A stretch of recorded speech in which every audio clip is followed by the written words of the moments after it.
we made our way to Trethevy Quoit. This is near the area of Bodmin in Cornwall. It's an amazing site, as you can see behind me. It's one of the largest dolmens I've ever seen in my life. And it's got a lot of history, a lot of legend about it, and it is really one of the largest dolmens in the whole country. It goes back to the 4th millennium BC, so probably 3,500 or so BC. It's got a massive capstone.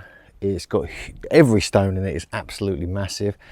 It's at a certain slope now, and so it's actually slipped back. One of the stones fell at the back and it slipped, so it's got this very dangerous looking angle, like it's going to fall on top of you. But let's go and take a closer look anyway. So from all angles, this is a very, very impressive dolmen. You just see the light starting to come through the upper hole on the capstone. It's very impressive indeed. One of the most impressive dolmens I've ever seen in my life. I've seen quite a few. You kind of get a sense of the angle of the capstone here. It's quite remarkable.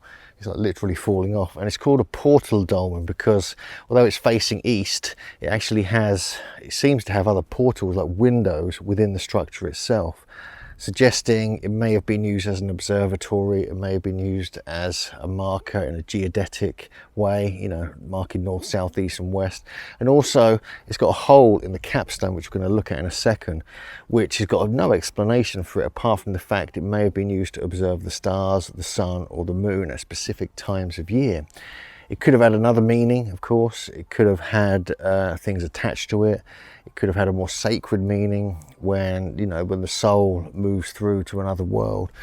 Often it's buried in one of these dolmens or these burial chambers, and then it moves through to another world. In some traditions, like we have at Qw-oy-t and other places, in Scandinavia, we have what's called a soul hole, which is what Andrew Collins has talked about relating to the hold stones at Qw-oy-t in Turkey. But also the traditions here seem to suggest this could be a similar thing.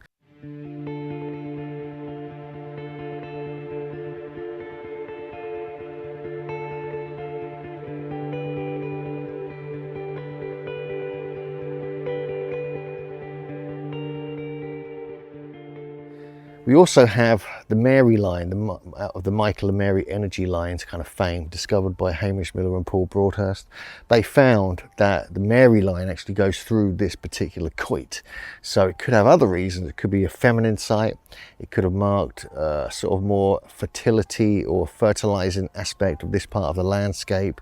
So it collected this energy, and there could be, you know, there could be traditions here, you know, relating to this where, you know, if this is the case and we have these earth energies really strong here, they may have brought seeds here and placed them in the dolmen where they got charged up by this energy. And so this is why often these are placed at specific sites within the energetic landscape, and also on high ground, and they're made of granite, so they have piezoelectrical effect. So I'm just walking around the edge here so you can get a sense of the magnitude and sort of style of this dolmen. It's absolutely amazing.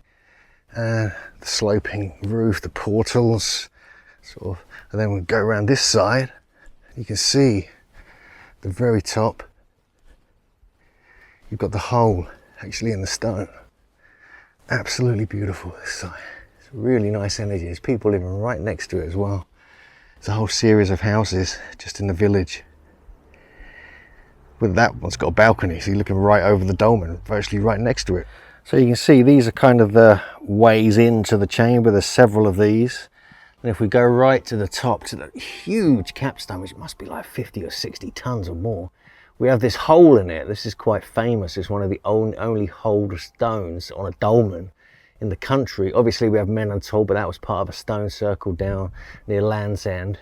But this, on the other hand, is really interesting. There are suggestions it was cut later by miners or the tinners at the time who were mining tin, but I don't think so. I think that's got an ancient feel to it, and that was part of the original design to make it unique, perhaps for a sacred purpose, to pass the soul on from the interior of the dolmen all the way to the other world, probably through the Milky Way.